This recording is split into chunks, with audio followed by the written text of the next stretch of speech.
दोस्तों इससे पहले वीडियो में आप लोग को हिंदी व्याकरण के बारे में हम लोग कुछ क्वेश्चन था इम्पोर्टेंट जो कि बताए थे। बट इस वीडियो में आप लोग को यहाँ पे हिंदी बुक यानी किताब का जो भी क्वेश्चन है इम्पोर्टेंट कुछ क्वेश्चन आपको दे रहे हैं इस वीडियो में। और जो क्वेश्चन दे रहे हैं बिल्कुल इससे क्वेश्चन रहना ही है, तो जरूर इससे क्वेश्चन पूछा ही जाएगा। तो चलिए ज्यादा समय नहीं लेंगे, हम लोग डायरेक्ट क्वेश्चन स्टार्ट करते हैं। और उससे पहले कि दोस्तों अगर आप चैनल पर पहली बार है तो चैनल को सब्सक्राइब करके बेल आइकन को भी प्रेस करिएगा ताकि ऐसे ऐसे आने वाले इंपॉर्टेंट वीडियो आपको सबसे पहले मिलता रहे। इसके लिए बगल में बेल आइकन को भी प्रेस कर लेना है। चलिए यहाँ पे हम लोग पहला क्वेश्चन देखते हैं। पैर का कमरा किसकी रचना है? दोस्तों यहाँ पे दिया हुआ है पैर की का कमरा, पैर का कमरा किसकी रचना है? दोस्तों यहाँ पे ध्यान रखिएगा, ये जो है विनोद कुमार शुक्ल जी का रचना है। ठीक है, ये जो है इनका इन्हीं का एक रचना है। और ध्यान रखिएगा शुक्ला जी वर्मा जी मछली वाले, यानी इसका जो एक जो है मछली कहानी है जो कि आप लोग को बुक में है और उससे भी क्वेश्चन काफी पूछा जाता है। तो मछली पाठ के लेखक भी यही है, अर्थात ध्यान रखिएगा मछली पाठ के लेखक जो है शुक्ला जी है। ठीक है, यानी विनोद कुमार शुक्ल है और पैर का कमरा भी इन्हीं का रचना है। तो आई होप आप लोग समझ गए होंगे। आगे बढ़ते हैं, यहाँ पे हम लोग देखते हैं सेकेंड क्वेश्चन। ठीक है, तो सेकेंड क्वेश्चन है V.R. नारायण ने किसी कहानी का अनुवाद किया था, यानी किस कहानी का अनुवाद किया था यहाँ पे होता। ठीक है, V.R. नारायण ने किस कहानी का अनुवाद किया था? तो दोस्तों याद रखिएगा दही वाली मगम्मा। ठीक है, दही वाली मगम्मा जो है कहानी है, इसका जो है अनुवाद हिंदी अनुवाद जो किए थे V.R. नारायण ने ही किया था। बट इस दही वाली मगम्मा पाठ का जो अगर लेखक पूछा जाए तो श्रीनिवास जी है। ठीक है, इसका जो है लेखक है श्रीनिवास जी है, यहाँ पर ध्यान रखिएगा श्रीनिवास जी है। ठीक है, बट इसका हिंदी रूपांतरण यानी अनुवाद जो किए थे V.R. नारायण ने किए थे। ठीक है, आई होप आप लोग समझ गए होंगे। यहाँ पे देखते हैं हम लोग 3 नंबर क्वेश्चन। कवित्री अनामिका का जन्म कब हुआ था? तो दोस्तों याद रखिएगा कवित्री मतलब कहते किसको है?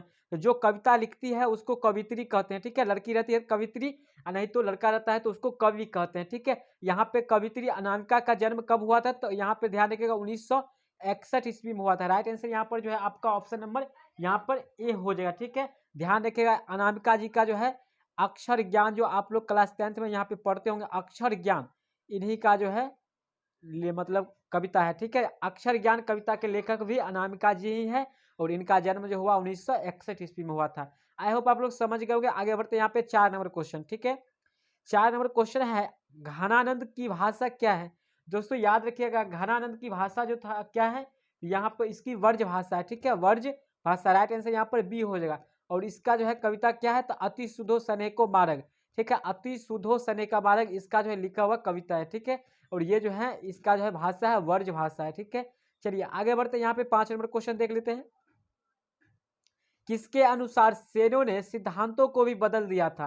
तो खोखा के अनुसार। ठीक है, खोखा खुद भी अपने जीवन के मामले में अपवाद थे, इन्होंने ही जो क्या है सेना का जो है सिद्धांतों को भी बदल दिए थे। राइट आंसर यहाँ पर हो जाएगा बी हो जाएगा। सेन साहब का सबसे दुलारा लड़का था, इसीलिए जो है सेना ने का भी सिद्धांत इन्होंने बदला दिया, मतलब इन्हीं के कारण जो है बदल दिया गया था। ठीक है, तो अर्थात ध्यान रखेगा किसके अनुसार सेना ने सिद्धांतों को भी बदल दिया था?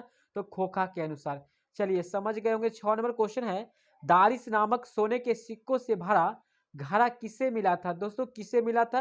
तो ध्यान रखिएगा वारन हेस्टिंग्स का। ठीक है, यहाँ पर सी ऑप्शन जो है बिल्कुल सही हो जाएगा। सी नंबर का जो ऑप्शन है यहाँ पे 6 नंबर का सी हो जाएगा, वारन हेस्टिंग्स। ठीक है, यहाँ पे सी ऑप्शन हो जाएगा। ठीक है, आगे बढ़ते हैं, यहाँ पे हम लोग देख लेते हैं 7 नंबर क्वेश्चन। ढहते विश्वास किस भाषा से अनुदित है? तो दोस्तों याद रखिएगा ढहते विश्वास किस भाषा से अनुदित है, यानी किस भाषा से है ये? तो ये जो है उड़िया भाषा का है। ठीक है, ऑप्शन नंबर यहाँ पर जो हो जाएगा आपका ऑप्शन नंबर सी हो जाएगा। 7 का जो ऑप्शन नंबर आपका हो जाएगा यहाँ पे 7 का आपका सी हो जाएगा। चलिए 8 नंबर क्वेश्चन यहाँ पे देखते हैं। दूर चट्टानों की ठंडी गोद में किस कवि की पंक्ति है? ये पंक्ति जो है किस कवि की है? तो ये जो है पंक्ति है आपका रेनर मारिया रिल्के का है। ठीक है, राइट आंसर यहाँ पर डी हो जाएगा। ठीक है, रेनर मारिया रिल्के का है। ये दूर चट्टानों की ठंडी गोद में किस कवि की रचना पंक्ति है या रचना है पूछा जाता है, तो रेनर मारिया रिल्के हो जाएगा। चलिए आगे बढ़ते हैं। 9 नंबर क्वेश्चन है जीवनानंद दास की किस कविता को प्रबुद्ध आलोचकों द्वारा रविंद्रोत्तर युग की श्रेष्ठतम कविता का संज्ञा दी गई है? ध्यान रखिएगा इसको क्या कहा है, जीवनानंद दास के द्वारा जो लिखा गया था, क्या लिखा गया था? तो जीवनानंद दास का लौट कर आऊंगा फिर। ठीक है, जीवनानंद दास ने लिखे थे लौट कर आऊंगा फिर। ठीक है, लौट कर आऊंगा फिर ये इनका जो है सो कविता है। तो किस कविता को प्रबुद्ध आलोचकों के द्वारा यानी बहुत ही बुद्धिमान आलोचकों के द्वारा आलोचना करने वाले रविंद्र उत्तर यानी रविंद्र द्वारा जो है युग की श्रेष्ठतम प्रेम कविता की संज्ञा दी गई है। तो किनको मतलब किसको दी गई है? तो यहाँ पे 9 नंबर क्वेश्चन का जो आंसर हो जाएगा आपका यहाँ पे बनलता सेन का राइट आंसर यहाँ पर बी हो जाएगा। जीवनानंद दास के बाद आए और यहाँ पे बनलता हो जाएगा आंसर। चलिए आगे बढ़ लेते हैं हम लोग, देखते हैं 10 नंबर क्वेश्चन यहाँ पे है कि आध्यात्मिक शिक्षा से गांधी जी का क्या अभिप्राय है।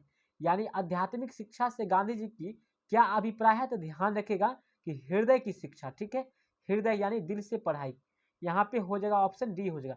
चलिए आगे बढ़ते हैं। 11 नंबर क्वेश्चन है अविन्यो में 19 दिनों के प्रवास के दौरान लेखक ने किन यहाँ पर हो जाएगा, यहाँ पर है लेखक ने कितने, यहाँ पर होगा कितने गद की रचना की, ठीक है। अविन्यो में 19 दिनों के प्रवास के दौरान यानी अविन्यो से निकलने के बाद 19 दिनों तक जब वो निकले हो तो उसके बाद वह जो है कितने गद की रचना किए थे? तो यहाँ पे हो जाएगा आपका 11 नंबर का 27 रचना किए थे, ठीक है। राइट आंसर यहाँ पर ए हो जाएगा, ठीक है, 27। चलिए 12 नंबर क्वेश्चन है धरती कब तक घूमेगी किस भाषा से अनुदित है? तो धरती कब तक घूमेगी 12 नंबर क्वेश्चन है। तो ये जो है राजस्थानी भाषा से ये अनुदित है, राजधानी भाषा है, ठीक है। और इसका लेखक कौन है? धरती कब तक घूमेगी, तो इसका लेखक है यहाँ पे आप लोग को हो जाएगा सावरदैया, ठीक है। इसका लेखक कौन है? धरती घूमे कब तक घूमेगी, तो सावरदैया। ये क्वेश्चन भी पूछा जाता है, याद रखिएगा, सावरदैया के द्वारा लिखा गया था और ये राजस्थानी भाषा में, ठीक है, अनुदित है। चलिए आगे बढ़ते हैं। 13 नंबर क्वेश्चन है पापति को कौन सा रोग था? तो पापति को जो था एकदम 100% ये हो जाएगा आपका मोनिनजाइटिस था रोग, ठीक है। बहुत लोग इसमें कंफ्यूज रहते हैं, ध्यान रखिएगा। पहले उसको बुखार का लक्षण था तो गए डॉक्टर के यहाँ, तो अच्छे डॉक्टरों के द्वारा जब जांच करने के बाद उनको बताया कि मोनिनजाइटिस है जो कि आंख का एक बीमारी होता है। आई होप आप लोग समझ गए होंगे 13 नंबर क्वेश्चन। आगे बढ़ते यहाँ पे 14 नंबर वीरेन डंगवाल को किस कृति के लिए साहित्य अकादमी पुरस्कार मिला? तो किसके लिए? तो दुष्ट चक्र में सृष्टा के लिए। राइट आंसर यहाँ पर बी हो जाएगा, ठीक है। दुष्ट चक्र में सृष्टा के क्षेत्र में इनको जो है अकादमी मिला था। चलिए 15 नंबर क्वेश्चन है परदेश की विद्या पढ़ने का क्या परिणाम हुआ? देखिए गांधी जी के ही ये जो है पाठ से लिया गया है कि परदेश की विद्या पढ़ने का क्या परिणाम है, ठीक है। तो क्या परिणाम है? सबकी बुद्धि विदेशी हो गई है, ठीक है। राइट आंसर यहाँ पर बी हो जाएगा। ये जो है स्वदेशी चैप्टर से, सॉरी ये पर जो है स्वदेशी पाठ से ये पंक्ति जो है लिया गया है, जो कह रहा है कि परदेश की विद्या पढ़ने का क्या परिणाम हुआ है? तो सबकी बुद्धि जो है विदेशी हो गई है, यानी ठीक है। परदेश यानी दूसरे देश, पर मतलब दूसरा होता है, देश मतलब देश तो होता ही है। तो दूसरे देश का जो विज्ञान लेने से पढ़ने से सभी का बुद्धि विदेशी हो गया है, जो कि आजकल अपने यहाँ ये ज्यादातर देखने को मिलता है अपने इंडिया में। चलिए 16 नंबर क्वेश्चन है नगर कहानी किस लेखक के द्वारा रचित है? यानी नगर पाठ जो है किसके द्वारा लिखा गया है? ये कहानी ये जो है सुजाता के द्वारा जो है लिखा गया है और ये जो है तमिल भाषा में लिखा गया है, ठीक है। याद रखिएगा ये नगर जो है ये किस भाषा में है? तो ये तमिल भाषा में उद्दित है, ठीक है। चलिए आगे बढ़ते हैं। यहाँ पे हम लोग 17 नंबर क्वेश्चन देख लेते हैं। लेखक के अनुसार मनुष्य के नाखून किसके जीवंत प्रतीक है? यानी किसके जीवंत प्रतीक हैं? तो पाशवी प्रवृत्ति को यानी पशु की प्रवृत्ति को दर्शाते हैं। राइट आंसर यहाँ पर सी हो जाएगा कि लेखक के अनुसार मनुष्य के नाखून किसके जीवंत प्रतीक है? तो पाशवी प्रवृत्ति को, ठीक है, यानी पशु प्रवृत्ति को दर्शाता है। चलिए 18 नंबर क्वेश्चन है हजारी प्रसाद द्विवेदी का जन्म कब हुआ था? तो 1907 ईस्वी में हुआ था। राइट आंसर यहाँ पर ए हो जाएगा, हजारी प्रसाद द्विवेदी का जन्म 1907 में हुआ था। रहीरास किसकी रचना है? गुरु नानक जी की रचना है, ठीक है। रहीरास जो है गुरु नानक जी की रचना है। राम नाम बिरथे जग में जन्मा, इस पाठ से जो पढ़े होंगे उसी में ये गुरु नानक जी का ही वो इस मतलब लिखे हैं। चलिए आगे बढ़ते हैं। यहाँ पे 20 नंबर ध्यान से समझिएगा, 20 नंबर लोग उल्टा पुल्टा कर देते हैं। लक्ष्मी के बड़े पुत्र का क्या नाम था? तो ध्यान रखिएगा लक्ष्मी के बड़े पुत्र का क्या नाम था? तो अच्युत नाम था, ठीक है। राइट आंसर ए हो जाएगा। और लक्ष्मी के पति का नाम था यहाँ पे मतलब लक्ष्मण, पति का नाम था लक्ष्मण। कभी कभी लोग पति को ही बेटा बना देता है, ठीक है, और बेटा को पति बना देता है। तो ध्यान रखिएगा लक्ष्मी के पति का जो नाम था लक्ष्मण था, लौ से लक्ष्मी लौ से लक्ष्मण, और उसके बड़े बेटा का नाम था अच्युत। चलिए आई होप आप लोग समझ गए होंगे। आगे बढ़ते हैं। यहाँ पे 21 नंबर क्वेश्चन है एक वृक्ष की हत्या में कवि शहर को किससे बचाने की बात कही है? तो नादिरों से, यानी नादिरों के सेना से, ठीक है। राइट आंसर यहाँ पे हो जाएगा सी, नादिर शाह के सेना से बचाने को कहा है। एक वृक्ष की हत्या में कवि शहर को किससे बचाने की बात कहा है? तो नादिरों से। आई होप आप लोग समझ गए होंगे। आगे बढ़ते हैं, यहाँ पे 22 नंबर क्वेश्चन है, गांधी जी का दक्षिण अफ्रीका प्रवास कब से कब तक था?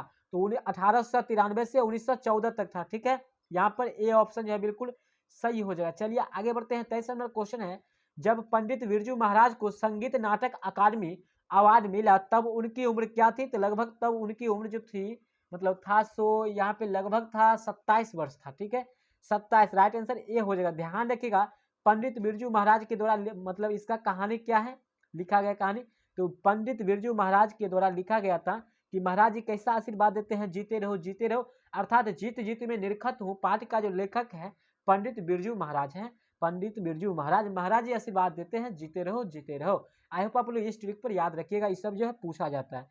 चलिए 24 नंबर है, कवि ने माली मालिनी किसे कहा है? तो कृष्ण राधा को कहा है। ठीक है, राधा कृष्ण को कहा है, जिनका जो है क्या था, छोड़िए मतलब छोड़िए, यहाँ पे हो जाएगा कृष्ण राधा। कवि ने माली मालिनी किसे कहा है? तो कृष्ण राधा को कहा है। ठीक है, तो यहाँ पे हम लोग बढ़ेंगे 25 नंबर क्वेश्चन की ओर, मंगू के अलावा उसकी माँ की कितनी संतानें थी? तो लगभग नहीं, यहाँ पे 3 थे, लगभग नहीं, फिक्स है कि 3 थी। मंगू के अलावा उसकी माँ की कितनी संतानें थी? तो 3, यहाँ पे याद रखिएगा 3, यहाँ पे हो जाएगा आपका ऑप्शन नंबर बी।